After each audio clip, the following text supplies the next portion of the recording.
Rabbi Sholem Ber Lipsker is rabbi of the Shul in Bal Harbour, Florida, and is executive director of the Aleph Institute, which services the religious needs of Jewish men and women in prison. We made an agreement with the Bureau of Prisons in Washington that they would allow us to take certain people that had certain criteria out of prison to a certain location where we would train them in learning and in prayer and in all kinds of laws and customs that are important to a Jewish person in such a limited environment, such as prison. And in this occasion, that we took 20 men out of prison, we brought them to New York for a Shabbat. And this Shabbat, the Rebbe would have a public gathering called the Farbrengen, where he would speak to the public, and many thousands of Jewish people crowded into this large cavernous-like synagogue, where they would wait until exactly 1:30, and the Rebbe was very precise. When the clock hit 1:30, you knew the Rebbe was within seconds of coming out, or he'd just come out.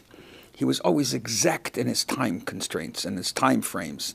In any case, the men went home to eat, and approximately 1:25, they all started coming back, at which time Rabbi Groner, the Rebbe's secretary, came downstairs from the Rebbe's office, and at the edge of the room he was looking for me. He asked, "Where's Sholem Ber Lipsker?"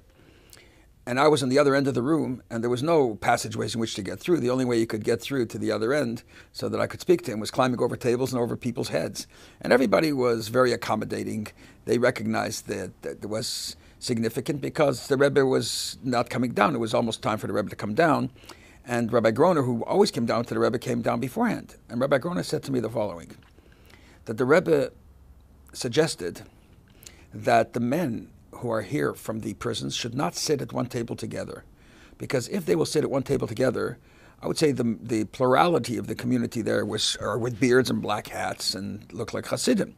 Here they were all clean-shaven with modern clothes. So he says if a group like this would sit together, people would ask who are they and where are they from, and they would have to identify that these men are from prison, and so they might get embarrassed. So rather than put them around one table, they should put them around at various places around the entire room.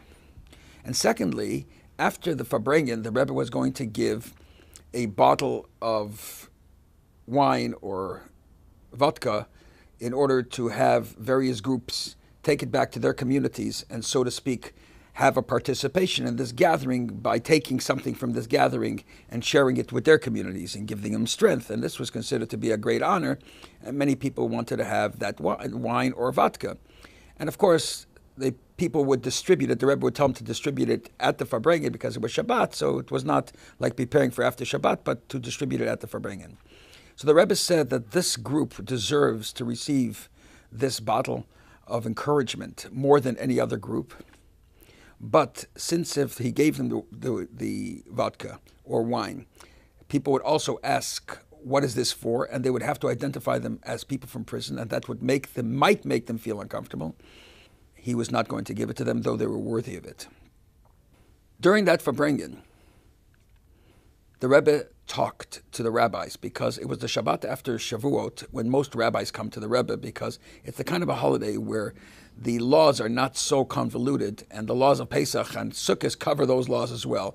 So if the rabbi had to leave for a holiday, he would leave for Shavuot. So many rabbis were there. He gave a talk to the rabbis about the fact that they need to review their studies and they should not sit on their laurels just because they had received ordination many years ago, but to continue in their learning process and continue in their growth process and so forth. And then he gave a talk, in the middle of that talk, to the prisoners. He talked about the concept of jail and about the fact that men who are incarcerated, men and women who are incarcerated, have a mission from Hashem that's extraordinary, because otherwise God would not put them in such a condition where they are exile within exile within exile.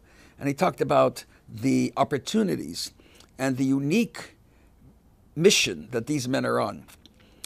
As we were translating to these men one at a time in the different areas that they were sitting, they were so extraordinarily moved and inspired that here was a rabbi who, so to speak, he admonished or spoke more tough to the rabbis and lifted the prisoners.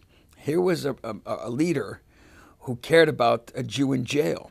Here was a leader who took every precaution not even to bring any sense of embarrassment to a person in jail. And they were totally impacted. They could not believe that they were in the presence of such a person.